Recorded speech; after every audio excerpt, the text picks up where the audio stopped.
Boa noite, gente. Sejam bem-vindos. Doutora Daniele já entrou.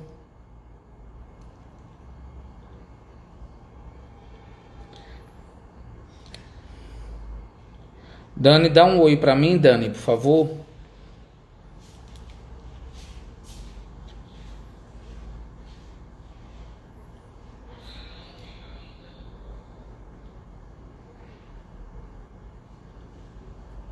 Doutora Daniele, tudo bom? Dê um oi para mim, para eu lhe localizar aqui.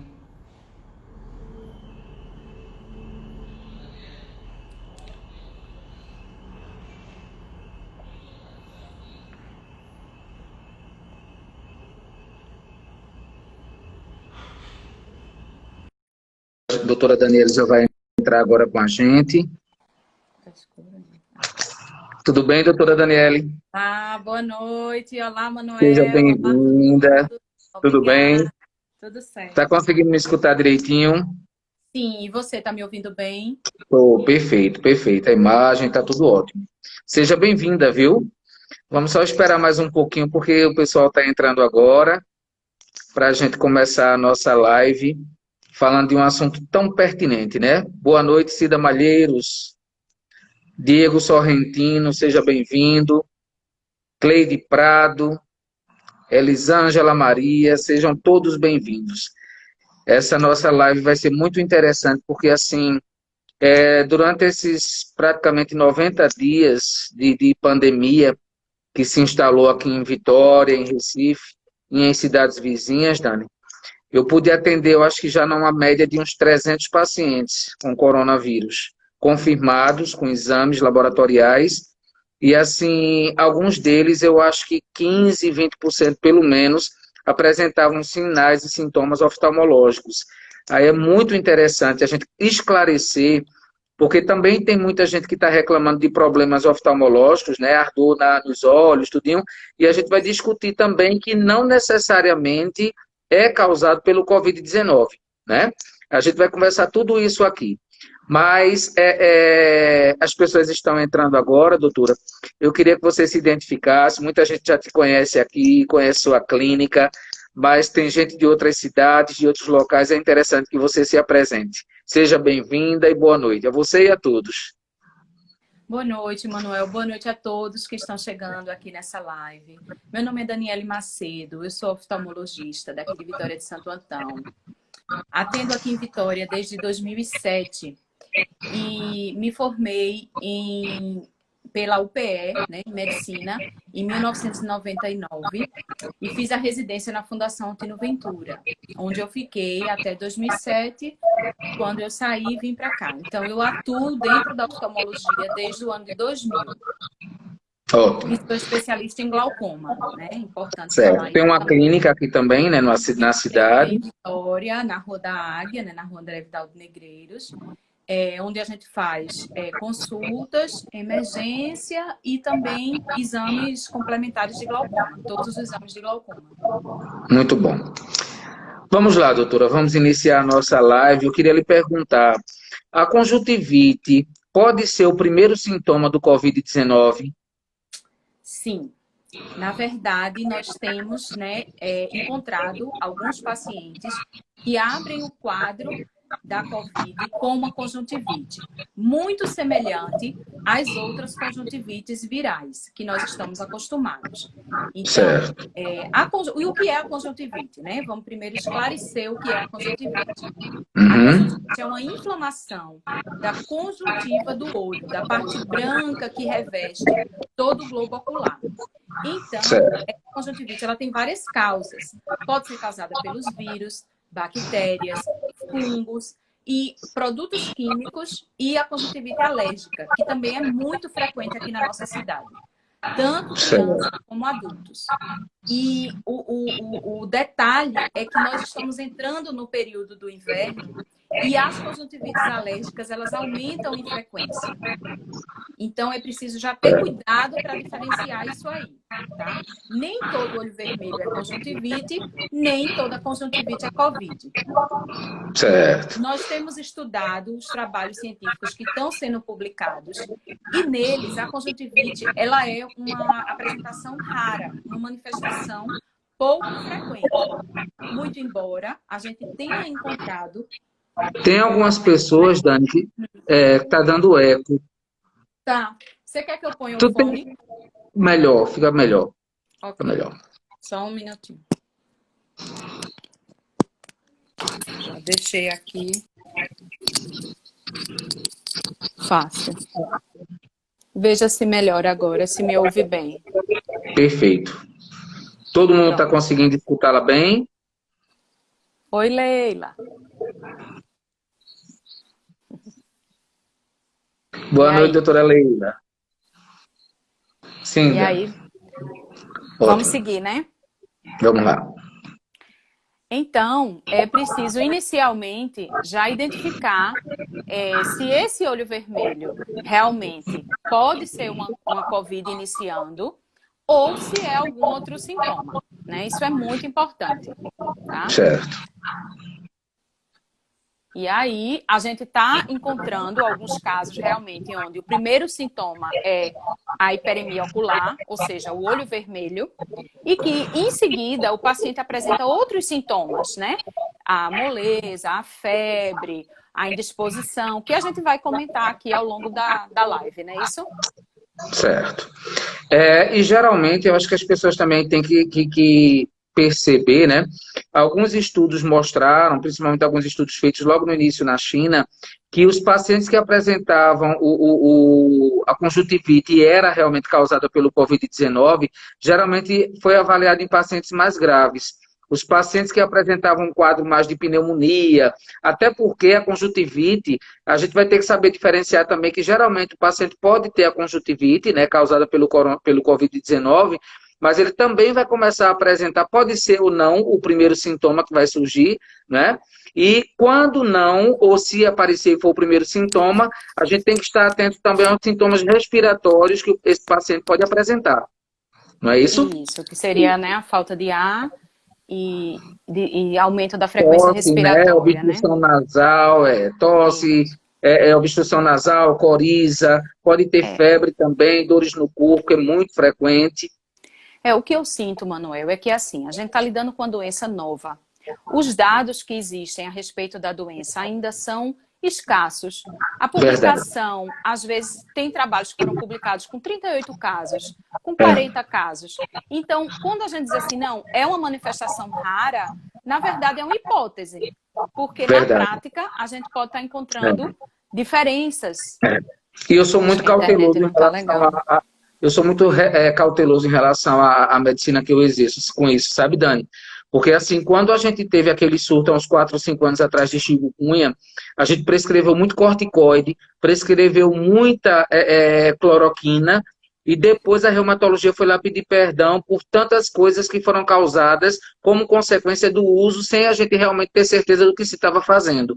Então, assim, também quando se começou o tratamento dos pacientes com HIV, muitas drogas surgiram, muitas drogas foram aplicadas em pacientes que foram a óbito.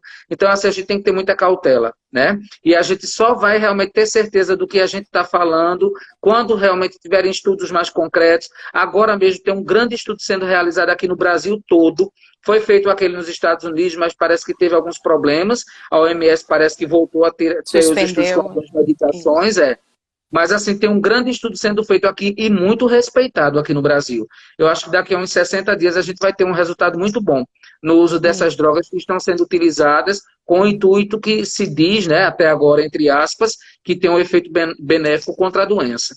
Mas vamos lá. E, geralmente, dura quantos dias essa conjuntivite pelo Covid? Pronto, a conjuntivite do Covid, ela é uma conjuntivite muito semelhante a uma conjuntivite viral.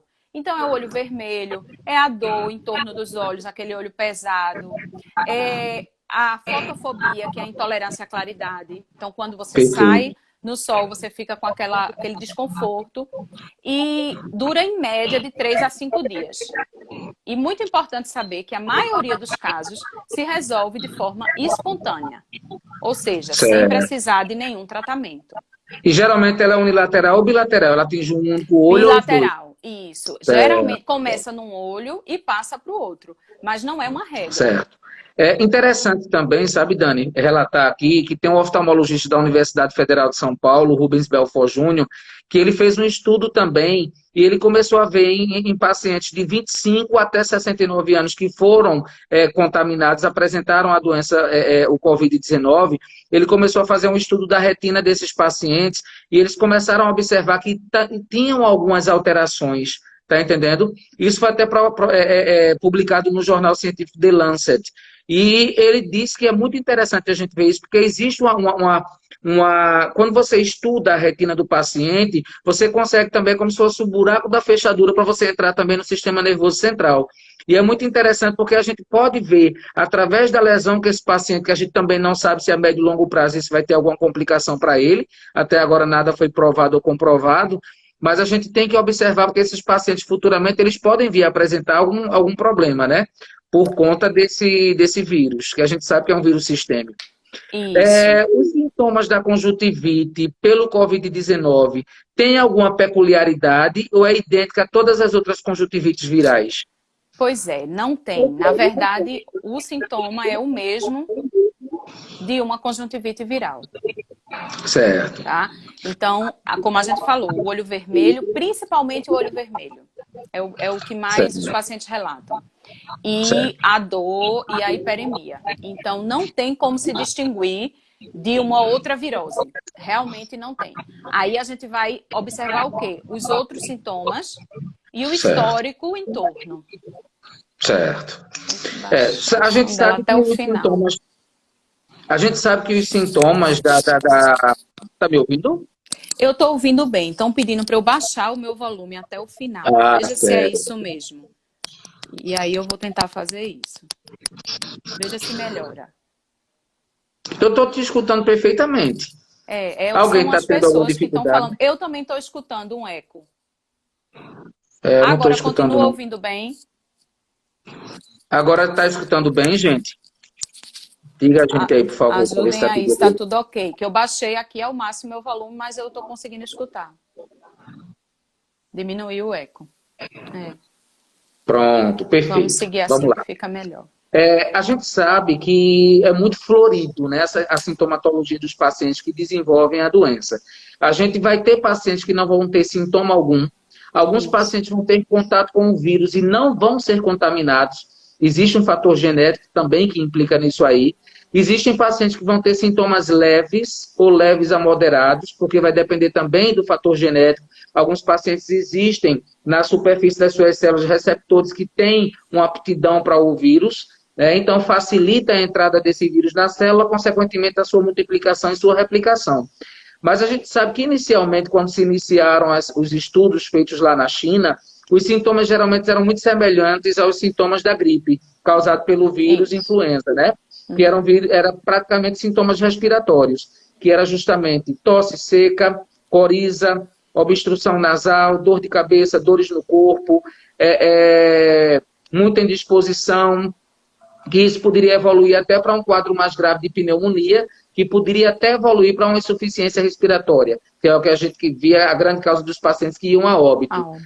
Mas depois foi observado que esses pacientes começaram a apresentar sinais e sintomas que a gente viu que esse vírus, além dele ter uma virulência muito grande, ele tem uma afinidade, é um vírus sistêmico de todos os órgãos, né? Começou a se ver, alguns pacientes começaram a apresentar doença inflamatória intestinal, quando foi investigar realmente era Covid, doenças neurológicas, miocardiopatias e várias outras doenças. Até tem uns estudos sendo feitos agora nos Estados Unidos por alguns cientistas e dermatologistas que o paciente, algumas crianças que foram contaminadas, às vezes nem tiveram sintomatologia respiratória, mas agora começaram a apresentar algumas doenças dermatológicas. E atingindo praticamente 100% da pele, alguns até indo a óbito. E quando começaram a investigar essas crianças, viram que elas deram realmente o teste positivo para o Covid-19.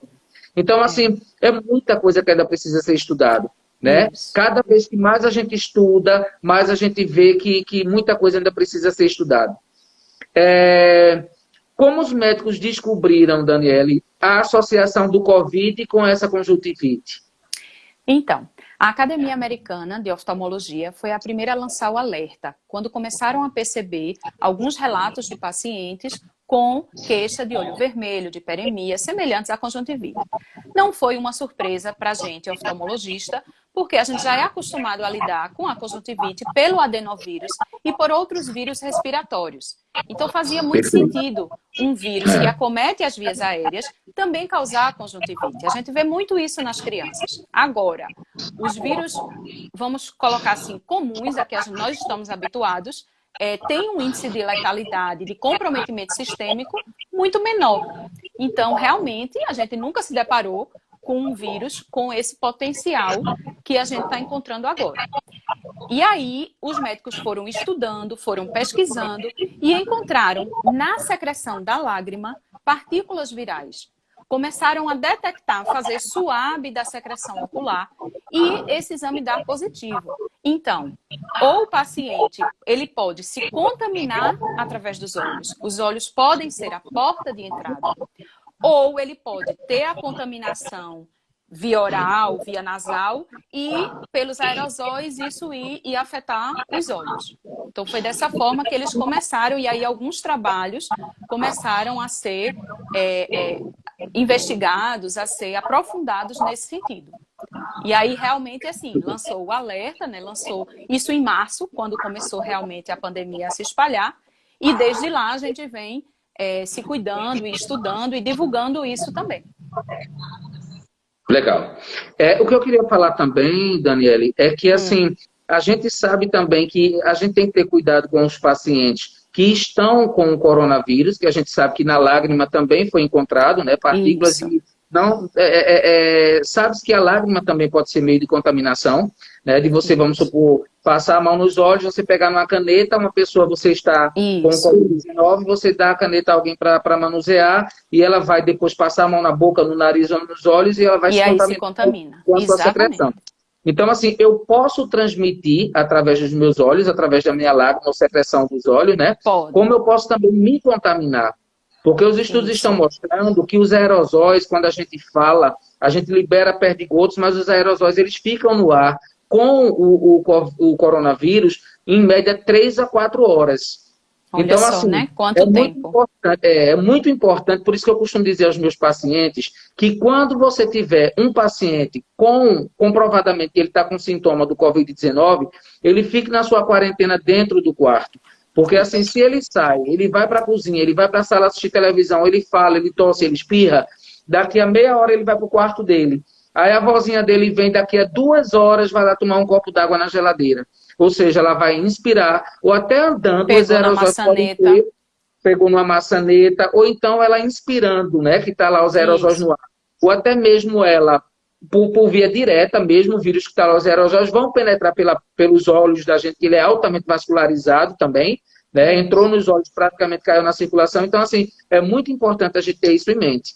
É muito importante quando a gente sair no supermercado, quando a gente for em algum lugar que tenha uma certa quantidade de gente, além da máscara, se você puder também usar uns óculos escuros, ou até um óculos protetor que existe, né, ou face shield, a gente pode usar para proteger também os nossos olhos da contaminação.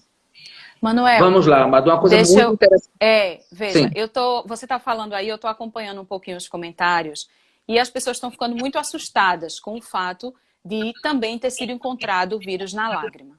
O objetivo da gente aqui não é causar mais pânico e nem medo, porque isso já tem demais.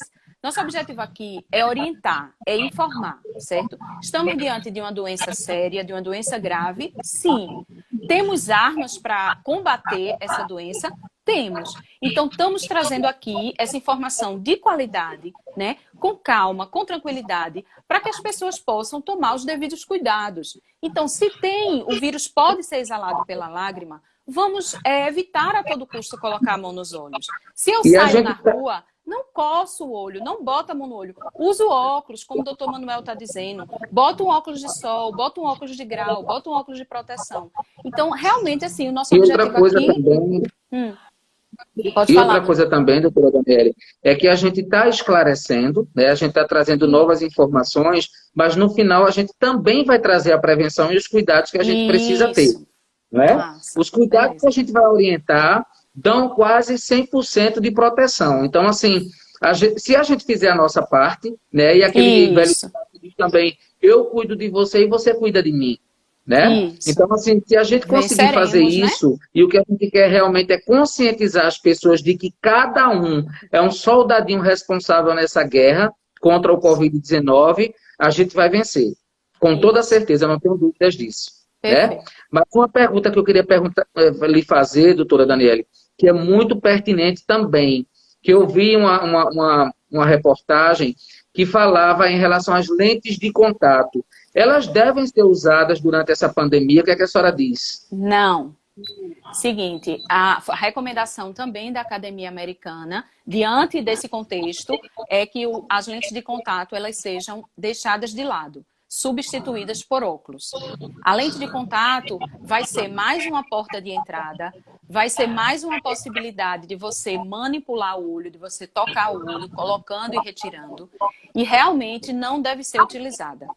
Então, você deve deixar guardadinhas suas lentes de contato e pegar o seu óculosinho que tenha lá e usar os óculos durante o período da pandemia.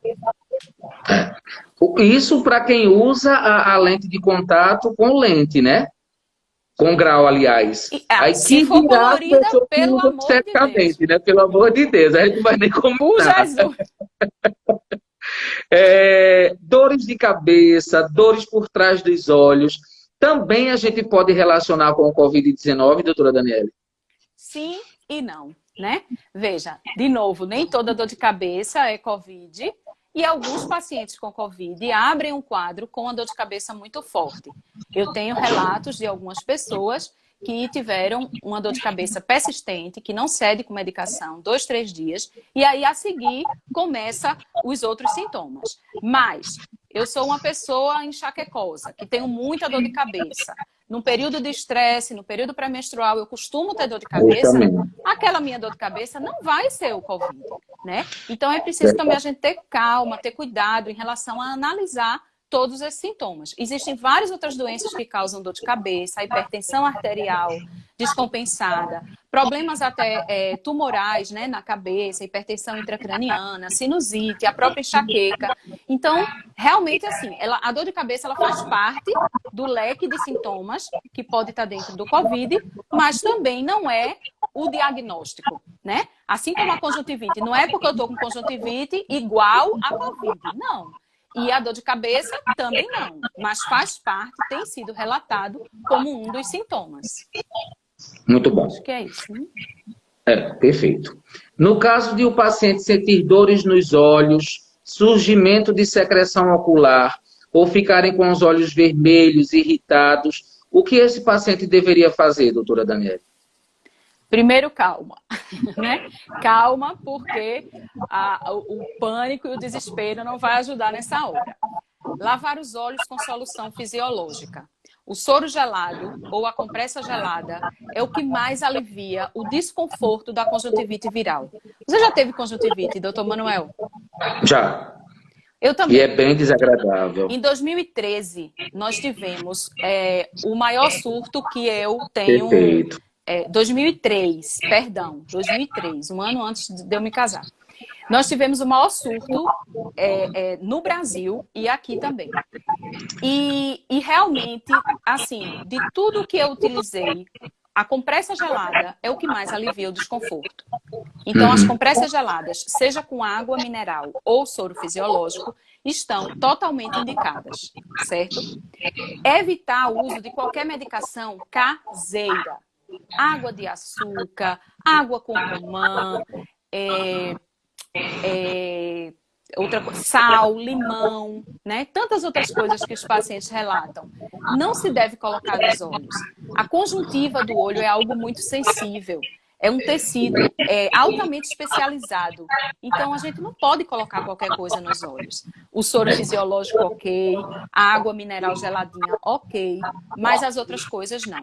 E também não se automedicar. Pega um colírio qualquer que está ali dando sopa e coloca no olho. Não. Principalmente agora, a gente não deve fazer isso. O que é que eu posso usar no meu olho? Uma lágrima artificial. Um colírio à base de carmelose ou à base de promelose. Não vou citar nomes aqui, claro, por uma questão ética, mas um colírio comprado na farmácia, uma lágrima artificial, pode-se usar 3, 4 vezes ao dia, sem nenhum prejuízo. Certo. Tem mais Sim. alguma coisa aqui? Tem. Lembrar que 99% das conjuntivites são leves e se resolvem espontaneamente, sem precisar ir ao oftalmologista. Certo. Certo. Tem uma paciente que falou aqui, eu não vi, que ela disse assim, o nome dela eu não vi, mas ela está dizendo assim que todos da família foram curados, mas o esposo ficou com uma tosse seca até hoje. Isso faz um mês. O que fazer? Foge um pouquinho o nosso debate, né? Mas assim, se ele está com a tosse já persistente há mais de um mês, filha, é interessante que você tente fazer um teleatendimento com esse paciente. Porque pode ser realmente que ele esteja com alguma complicação, ele pode ter desenvolvido uma infecção bacteriana associada. É interessante fazer uma avaliação, porque aqui a gente não vai poder falar realmente de medicação, né? Até mesmo por ética é preferível que a gente evite falar de medicamentos em específico. E o teste do olhinho, feito em bebês, para investigar algumas patologias oftalmológicas, glaucoma, catarata congênita, ele deve ser feito nesse período de pandemia e quando deve ser feito? Pois é, os bebês continuam a nascer, né? O mundo não para, a roda da vida não para. E essas crianças estão vindo ao mundo e precisam ser acompanhadas. O que eu estou recomendando, a gente não tem um consenso dentro da sociedade de oftalmologia, mas o que eu estou recomendando é que esperem pelo menos os 30 dias. Então, quando o bebezinho já for sair para fazer aquela consulta com o pediatra, ele possa fazer o seu teste do olhinho. É muito importante, o teste do olhinho, ele identifica algumas doenças, mas qual é o nosso cuidado, qual é o nosso receio? De uma contaminação pelo Covid até no próprio consultório. Porque muitas vezes, veja, existe todo um protocolo, você vai falar um pouquinho sobre isso daqui a pouco. A gente está seguindo todas as recomendações das autoridades sanitárias, mas existe uma possibilidade, existe um risco. Então, quando eu saio de casa com o meu bebezinho recém-nascido, eu estou me expondo e eu estou expondo o meu bebê. Então, realmente precisa ser estritamente necessário. Então faz uma consulta só, ou vai tomar uma vacina, vai fazer um outro exame, aproveita e faz o teste do olhinho. Mas é possível esperar os 30 dias, ou até um pouco mais.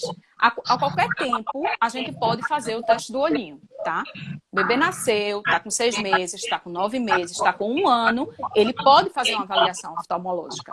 Nós estamos diante de uma situação que a gente nunca enfrentou, então é preciso ter muito bom senso nesse momento. Verdade. Uma outra coisa é o seguinte, o paciente está com sintoma de olho vermelho. Quando a gente falou que ele não precisa, a maioria das vezes não vai precisar ir ao oftalmologista. Era isso que eu ia perguntar agora. Quando é que ele lhe procura? Isso, quando é que ele me procura? Aí eu vou usar até um ganchozinho daquela paciente que você falou do probleminha no pulmão. Veja, se a conjuntivite do Covid é uma conjuntivite leve e que ele vai ficar bom em 3 a 4 dias, ele não vai me procurar. Mas passou esse período, o olho continua vermelho, apareceram outros sintomas diferentes, houve baixa visual, aí sim ele deve procurar imediatamente. Porque uma coisa que, assim, pelo menos até agora, o que se saiu é que não há comprometimento da visão pelo Covid. Então, os estudos, embora tenham encontrado algumas alterações de retina, mas não há um comprometimento na visão, pelo menos não até hoje. A gente tem que falar assim, né, Manuel? Porque amanhã eles já podem muda, né? Uma coisa diferente. Então, realmente, se eu estou em casa com algum sintoma, eu até posso estar com a Covid e ter alguma outra coisa que possa estar interferindo nessa baixa visual, que tem que ser vista. Certo. Doutora Daniele, do ponto de vista oftalmológico, quais são os cuidados que nós devemos ter para nos proteger e evitar a transmissão desse vírus? Você, como médica oftalmologista, o que é que você falaria para a gente? Bom, o primeiro, né, que já está todo mundo assim cansado de ouvir, mas que a gente tem que falar novamente, O que é eficaz? o isolamento social, né? Olha, sexta-feira eu tive de sair para levar a pessoa que trabalha comigo na casa dela, porque eu não quero que ela esteja, né, se expondo. Então eu fui levar de carro até a casa dela e assim, peguei engarrafamento, as pessoas estavam na rua, sem máscara, bem juntinho umas das outras, né? Ou seja, tudo que a gente realmente espera não encontrar, né? Então, vamos falar do positivo, do que a gente tem que fazer, né? A gente tem que fazer o isolamento social na medida do possível, certo? A gente vai enfrentar agora até o relaxamento desse isolamento, né? Algumas medidas, o comércio aos pouquinhos vai começar a voltar, mas a gente precisa redobrar os cuidados nesse retorno, né? Então, o mais prudente é o quê? O distanciamento social, que é manter de 1,5 m a 2 metros de distância da outra pessoa. E é o que mais a gente vê, as pessoas aglomeradas, né? Amontoadas, uma do lado da outra, em fila de banco, em supermercado, né?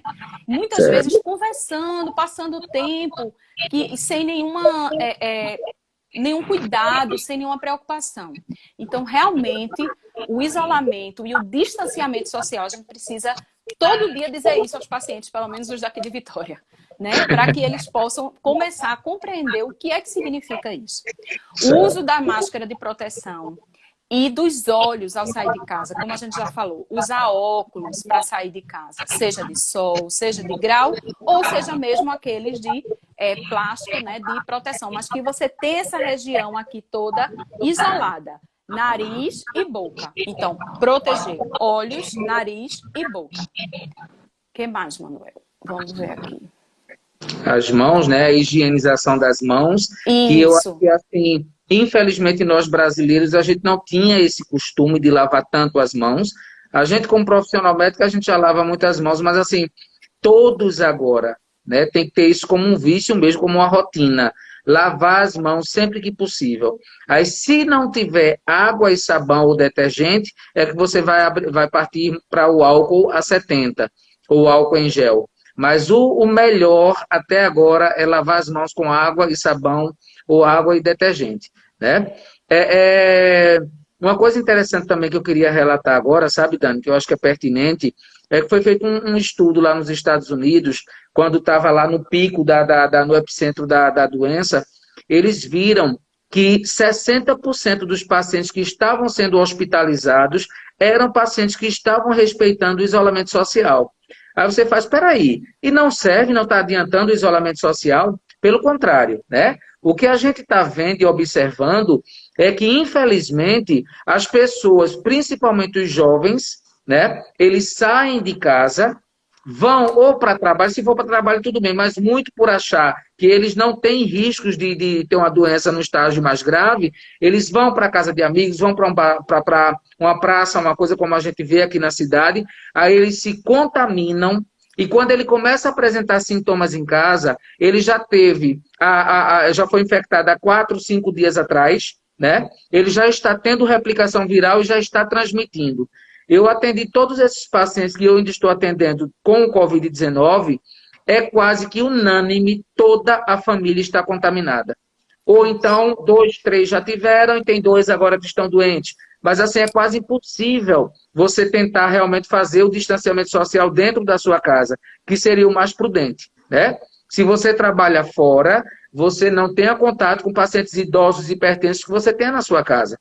Você tem que isolar. Se você chegar em casa do trabalho, usa máscara, não vai para o quarto dessas pessoas, tenta evitar ao máximo estar circulando nas áreas assim que todo mundo circula dentro da sua casa, porque assim, são essas pessoas, e principalmente também os vetores que são as crianças, que na grande maioria das vezes são assintomáticas, elas se contaminam, não vão apresentar sintomatologia nenhuma, às vezes está com saudade do avô, da avó, aí os pais fazem, não, vá passar o final de semana lá na casa de vovó. Aí quando ele volta, aí ele levou. Ele estava infectado e levou a doença para seus avós. Aí talvez eles não vão ter a mesma sorte que as crianças tiveram, né? Isso. Mas a gente falou da higienização das mãos também, que é muito importante. Acabar com esse vício, principalmente do ponto de vista ocular, de estar coçando o olho, botando mão na boca, levando caneta para a boca. É muito importante isso também, né, doutora? Eu queria só fazer um parêntese e aproveitar a oportunidade para falar que o mês de junho é o mês da prevenção do ceratocone. A gente não vai entrar, não é o escopo da nossa live, mas a prevenção do ceratocone é não coçar os olhos. Apenas isso, né? A gente tem uma doença ocular que é causada ou piorada, muitas vezes, pelo ato constante de coçar os olhos.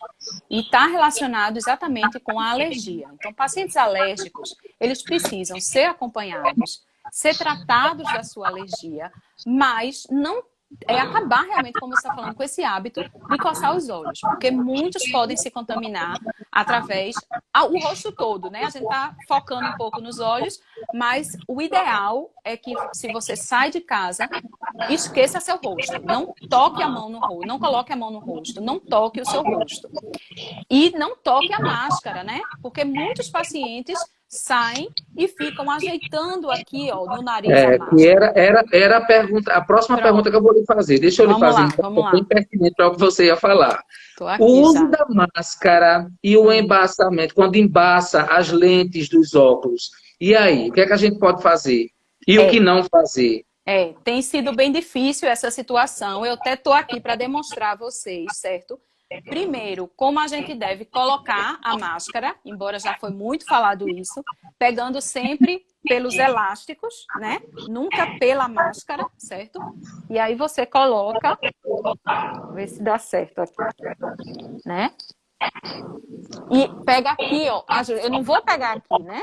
Aqui é a área central da máscara, a área principal que vai me proteger. Ajustei, coloco o óculos em seguida, né? E aí o que é que acontece muitas vezes? A lente começa a embaçar, certo? Você precisa sentir se o ar ele tá saindo por cima. Aqui não tá embaçando, porque ela tá muito ajustada e o ar não tá saindo. Mas se começar a embaçar, aí o que é que eu vou fazer? Um pedacinho de esparadrapo, de preferência aquele antialérgico, deixa eu ver se eu consigo fazer aqui. Levemente, para fechar essa saída de ar aqui em cima. Percebe? Pronto. Perfeito. E aí eu boto o óculos e sigo trabalhando. Certo? Perfeito. Tá todo mundo me ouvindo bem? Eu posso seguir de máscara ou quer que eu tire? Para falar sobre o que não fazer nos óculos. Pronto, pode falar, mas dá para entender perfeitamente. Dá para entender, né? Pronto. Viralizou. Tem um paciente ali que está falando, olha, que quer ir no seu consultório e quer ganhar uma máscara top dessa. Pronto. A gente tem máscaras, sim, para os pacientes que, caso chegue lá sem máscara, certo? Mas é solicitado que todo paciente, ao marcar a consulta, ele já vá, realmente, já saia de casa. Já vai orientado previamente, né? Isso, então, viralizou sobre passar sabonete seco na lente do óculos. Passando de um lado, passando do outro e limpando com um pano seco. Isso pode danificar o antirreflexo da lente, tá? Então, isso pode trazer um prejuízo para a sua lente. Então, a gente realmente não recomenda, porque é muito prejudicial. Então, o ideal realmente, a gente não imagine todo dia, várias vezes ao longo desses meses, ter que fazer essa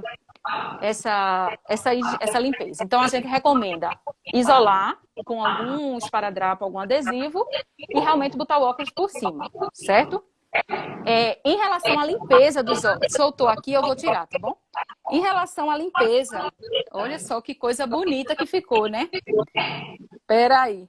Em relação à limpeza dos óculos, é bom lembrar que cheguei em casa, eu tiro meus óculos e eu lavo com água corrente e detergente de pia, que já matei o vírus.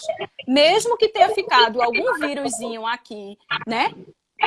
Dos aerosóis, eu vou lavar com água e sabão, tá resolvido. Não vou ter problema de contaminação. Outra coisa, é mais um material que você vai estar, além da máscara, você está usando, você usa também os óculos, né? Então, assim, a gente nunca pode esquecer que se for mexer nos óculos, se for mexer na máscara, antes Lavar as você tem que mãos. lavar as mãos bem lavadas, né? Até a metade mais ou menos do braço, e enxuga corretamente, e você vai manusear tanto os óculos quanto a máscara. É muito importante isso. Outra coisa também, para quem trabalha fora e tem que ir trabalhar, e agora, como você disse, que as lojas, os shoppings vão Vão começar estar a abrindo. reabrir, Isso. a gente tem que ter muito cuidado também com a roupa quando a gente chega em casa, né? Pronto. Tomar um banho, não deitar na sua cama, porque seu cabelo também traz muito vírus. Se você estiver num ambiente como um shopping, que tem gente ali que está espirrando, está tossindo, chegou em casa, a primeira coisa que você faz é tirar seu sapatinho, deixa do lado de fora. O que você puder tirar de roupa, você também deixa lá do lado de fora. Já deixa uma toalhinha, uma bermudinha, um hobby, a menina, a mulher. Vai para o seu banheiro, toma seu banho, faz toda a sua higienização para Isso. começar a sua rotina em casa. E Muito esses bom. protocolos estão todos disponíveis na internet, né? Se as pessoas quiserem Uhum. acessar, é só procurar, que aí tem realmente a disponibilidade de ver direitinho, com desenho, com tudo. Pode falar, Eu vi Manu. uma pergunta interessantíssima Álcool, agora. né? Eu posso Eu lavar vi. minhas lentes com álcool a É. 70? Olha, eu não tenho certeza, mas eu vou procurar, vou pesquisar e vou dizer a você, Manuel, para você responder aos seus ouvintes, porque eu temo que o álcool ele possa queimar esse material da armação, né? E eu acho que não Com, é só isso, né, Dani? Eu acho que também o interessante é que o álcool não desengordura. E o é, detergente, ele desengordura também a lente, né? Existem esses lencinhos, eu vou botar o nome aqui para não fazer a propaganda, né? Existem lenços próprios para limpeza. Específicos. Mas esses lenços, eu não tenho certeza se eles limpam o vírus, se ele evita o vírus, né? E eu acredito que o uso contínuo do álcool pode danificar a lente e a armação. Mas eu vou É. confirmar essa E informação, dependendo né? do material da Isso, armação, com certeza, né? pode oxidar. Então é melhor confirmar direitinho e eu passo para vocês. Certo. Ô, minha grande amiga querida, excelente profissional, que eu adoro você, você sabe disso há anos, né? A gente já tem anos aqui na cidade. Deixa eu Trabalhamos lhe juntos no perguntar uma início, não foi, coisa. Manuel? E eu tô muito feliz de ver aqui as mensagens, viu? Muitas pacientes suas aqui dizendo que gosta de você, que lhe adora. Mas é impossível não gostar de você, pelo seu carinho e pelo seu profissionalismo. Ô, doutora Daniele, Obrigada. agora eu queria lhe perguntar uma coisa muito importante também. Eu tenho percebido que os meus pacientes, mesmo sem sinais e sintomas de conjuntivite, eles estão se queixando de ardor nos olhos, queimor, fica irritando, fica Isso. embaçando. E esse número de pacientes que estão se queixando com esses sintomas, cada dia que passa aumenta mais. Tem a ver com a pandemia, né? Então, tem a ver com a pandemia, mas não tem a ver com o Não com a vírus. doença, justamente. Estamos enfrentando um outro problema assim global que é relacionado ao uso excessivo dos eletrônicos. Com a quarentena, estamos mais em casa, muita gente trabalhando em home office, então no computador, no celular, séries de Netflix, né, que tem muita gente que está assim viciado, maratonando. Então, isso tem causado um desgaste muito grande da visão, principalmente da visão de perto. Então, pessoas podem estar tendo aumento do grau de perto pela necessidade, pela piora da vista cansada, aqueles que já estão em torno dos 40 anos, e o próprio esforço de você estar muito tempo em cima do computador, em cima do celular. Essa luz azul que tem sido muito falada, que tem sido muito debatida, né? Os malefícios. Então, nós estamos vendo a gente chama de síndrome do uso excessivo de eletrônico. É exatamente o cansaço visual e até casos em que há ressecamento ocular, olho seco, pela falta de lubrificação. De tanto ficar em frente da tela, a gente acaba perdendo a lubrificação do olho. E aí, a gente precisa diminuir o tempo de exposição, dar intervalos durante o trabalho ou o estudo, né? A cada 1 hora, parar 5 minutos, olhar para o horizonte, piscar os olhos várias vezes, isso é muito importante. E o uso daquelas lágrimas artificiais que a gente falou no início. Muito bom. Esse é algo que tá acontecendo Outra bastante. coisa também, que eu acho que também está agravando muito isso, sabe, doutora Daniele? É porque tem muitos pacientes que estão comentando também que devido a essa quarentena que a gente está tendo a obrigação de vivenciar, a gente está tendo um problema também que a gente perde um pouquinho o cronômetro da vida, né? A gente começa a acordar tarde, a dormir de madrugada ou não dormir, começa uma série, aí gosta, aí vai dormir 3, 4 horas da manhã. Então, assim, essas noites mal dormidas, né, com toda certeza, ela também vai prejudicar a tua visão. Né? Então, é muito importante que você respeite também, mesmo na quarentena, mesmo se você não está trabalhando, mas as suas horas de sono durante o dia. Não é verdade? Cultivar bons hábitos, né? Justamente. Continuar o máximo que você puder de hábitos, né? Sim. Uma coisa que eu queria falar antes da gente começar, doutora Daniela, a responder algumas perguntas, que eu vou deixar um tempinho aqui para as pessoas perguntarem, é que em relação a uma coisa que é muito importante também que eu queria falar, é que os pacientes, muitos dos pacientes que eu estou acompanhando, eles já tiveram contato com o Covid, eles tiveram a doença e agora eles já estão imunes. Aí eles ficam me perguntando, e aí, quando eu devo voltar a uma vida normal? Quando eu posso voltar a ter contato com as pessoas?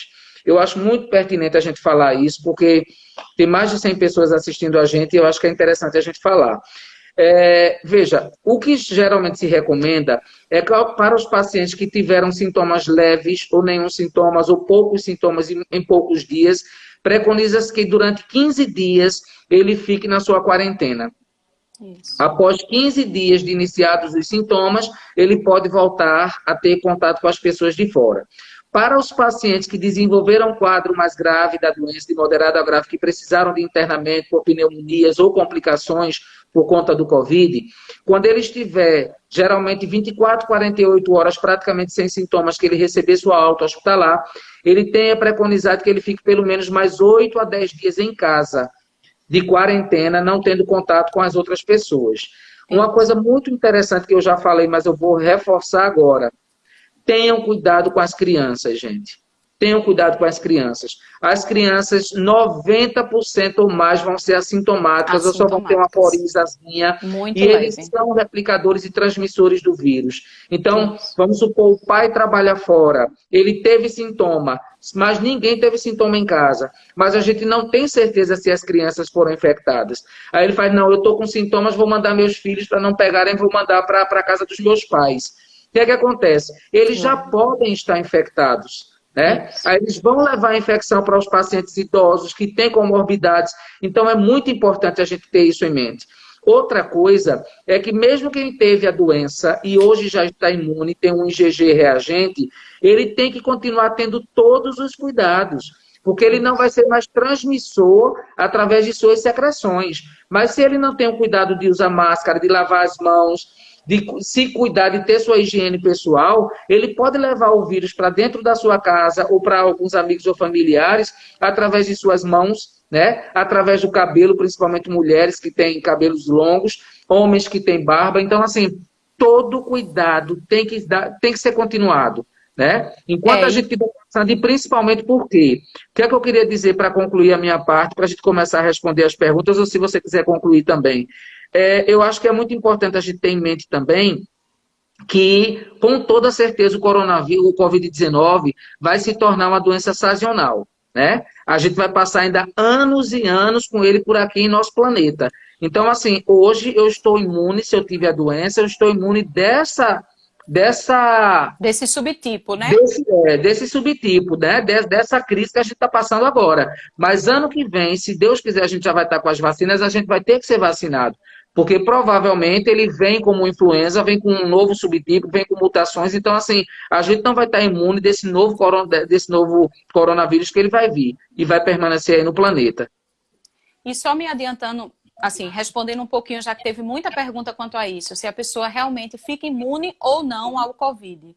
A gente não sabe isso ainda, né, Manuel? Para mim não está claro ainda de 100% de certeza. Engraçado que eu já li alguns estudos que dizem que dizem que tem né? imunidade e estudos dizem que não tem imunidade. Justamente. Então, não temos 100% de certeza. Então, na dúvida, além da pessoa poder ser um transmissor, o que se fala não é em reinfecção, né? É em você ter a doença, ter o intervalo e ter novamente outro sintoma da mesma doença. Verdade. Mas não sabemos.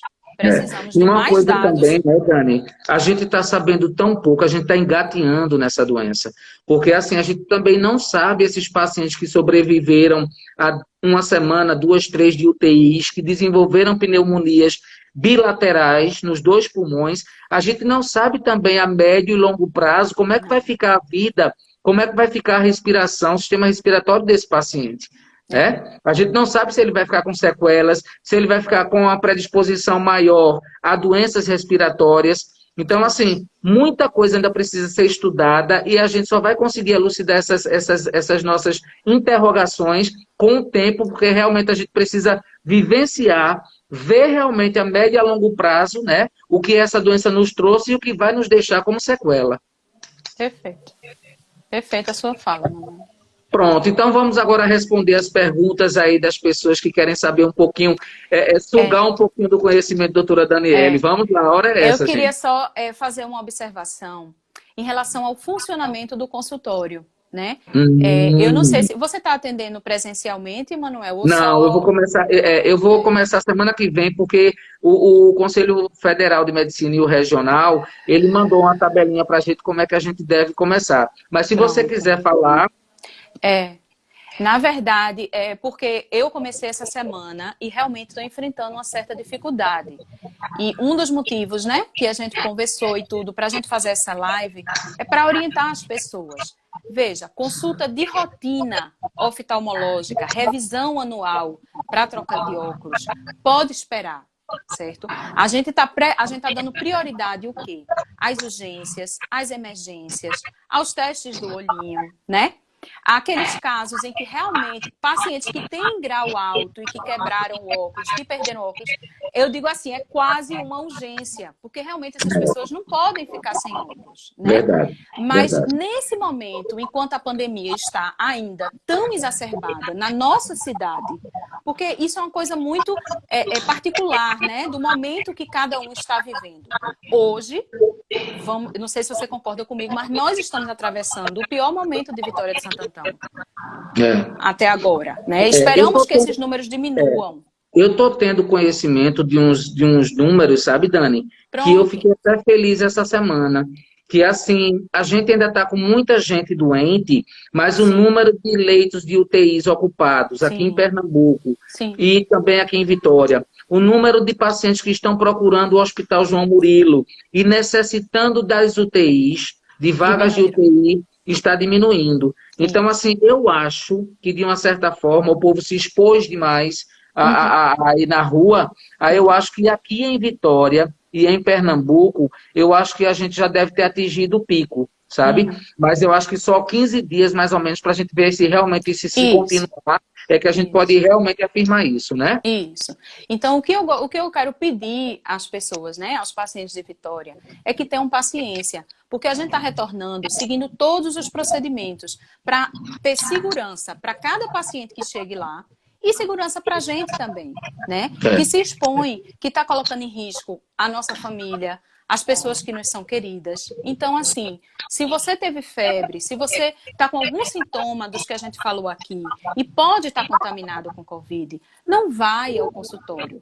Liga, manda uma mensagem, fala aqui no Instagram, que a gente vai tentar ajudar de alguma forma. Mas vamos cuidar da gente e cuidar do outro. As consultas precisam ser a cada 20 e 30 minutos, por hora marcada. Nossos pacientes são acostumados à ordem de chegada. Então, é muito difícil você mudar um hábito assim do dia para a noite. E não entende, a doutora não está fazendo encaixe, a doutora não tem vaga. né?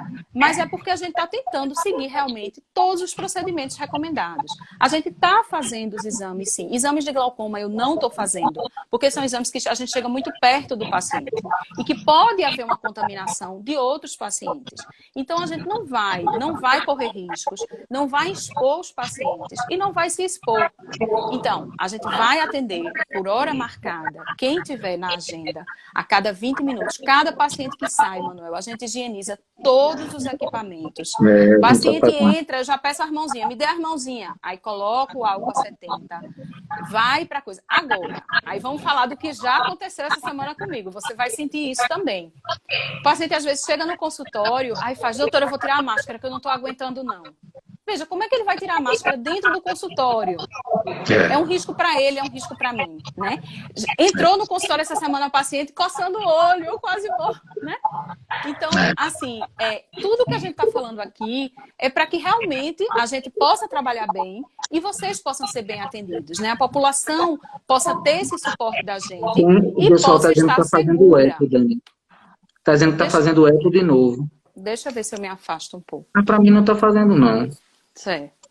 Ô, Dani, e uma coisa interessante também, que uma paciente que falou agora, se uma sobrinha dela, de 8 anos, faz uma semana que está com diarreia, febre do abdominal, isso pode ser coronavírus. Pode sim. Eu atendi sexta-feira um paciente que o pai ligou para mim, eu fiz até esse atendimento presencial, mas assim, para mim, todos os cuidados de higiene na clínica vai ser feito, que a gente vai começar a abrir a partir de segunda-feira, com pacientes marcados a cada 20 minutos. A gente diminuiu até o número de cadeiras na recepção para ficar com a distância de 1,5 metro, 2 metros de cada pessoa, mas praticamente só vai ter 2, 3 pacientes na recepção, porque a gente vai atender e vai embora. Isso. Mas eu atendi sexta-feira presencialmente, porque o pai estava muito desesperado, achando que era um apendicite. Quando eu comecei a interrogar o paciente, agora eu coloquei o face shield, fiz tudo, todos os cuidados que eu poderia ter. Quando o menino entrou, que ele deitou, que eu examinei, ele estava com queixa de dor abdominal, aí realmente ele estava com diarreia, estava tendo febre. Então, assim, solicitei todos os exames dele e eu disse a ele, olha, pode ser um quadro de infecção intestinal simples, né? Mas que até que se prova o contrário, a gente vai ter que fazer o teste dele com 15 dias para ver se ele realmente teve coronavírus, se teve Covid. Porque, assim, são vários os sintomas. Infelizmente, a gente não tem como a gente ter certeza do que é e do que não é, né? Isso. Só através do SUAB é que a gente vê se o paciente realmente está com a infecção, ou então, após 15 dias de iniciados os sintomas, a gente fazer o teste rápido na pesquisa das imunoglobulinas para a gente ver se realmente esse paciente já está imune, se ele já teve contato com o vírus e produziu os anticorpos. Pronto, vamos ver agora algumas perguntas aí para a doutora Daniele, gente. Vamos lá. Vamos sugar do conhecimento dela. Aí tem muita coisa boa para nos passar. Boa noite. Tive febre, dor de cabeça 4 dias. Isso pode ser coronavírus? Perfeitamente. Acabou. Se você chegou desde o início, Conceição, olhe, já se isole. Bote a máscara dentro de casa e saia de perto dos outros. Fique no seu quartinho, na sua quarentena. Que mais? Se tiver mais alguma dúvida. Doutora, a gente só tem, eu acho que mais uns 3 a 4 minutos. Eu queria lhe agradecer, queria dar esse período, esse momento final para alguma coisa que a senhora também queira passar para os nossos clientes, os nossos amigos que estão nos assistindo agora. Mas eu só queria lhe dizer que foi um prazer muito grande fazer essa live com você. Eu estou me lembrando aqui do tempo que a gente estava lá com o Estevan Rios, no Seclin, né? Aí cada um seguiu seu rumo, sua vida, mas que graças a Deus a gente está aqui fazendo o que a gente mais ama e o que a gente mais sabe, que é exercer o dom da medicina. E você realmente faz isso, viu? Você é exímia em medicina, pode ter certeza. Manuel, veja, eu agradeço as palavras, né? E faço minhas as suas palavras, né? A gente realmente se identificou pelo coração, porque a gente trabalha com o coração. Trabalha seguindo um propósito. Olha o Estevam ali, olha. Um abraço, doutor Estevam. Né? Foram as 2 pessoas que me receberam aqui em Vitória. Sou muito grata. Quero fazer esse agradecimento assim, de público a doutor Estevam, que me trouxe para cá, para Vitória. E gratidão eterna. E, enfim, o trabalho que a gente fez lá no Seclin realmente foi fundamental para que cada um pudesse seguir o seu caminho, né? E hoje está com essa audiência e com essa clientela. Realmente eu tô disponível, estou aberta de coração para ajudar, para atender os pacientes daqui de Vitória da melhor forma, para orientar, agora com segurança, né? E com todos os cuidados recomendados, tá certo? Se tiver mais ainda alguma dúvida, já tiver algum tempinho ainda para responder alguma coisa, se não, também quero agradecer bastante, imensamente, certo? A oportunidade de você ter aberto esse espaço, né, na sua audiência para que a gente pudesse fazer essa live. E estou disponível. Tem o Instagram, quem quiser saber as informações, telefone da clínica, endereço, tudo direitinho, doutora.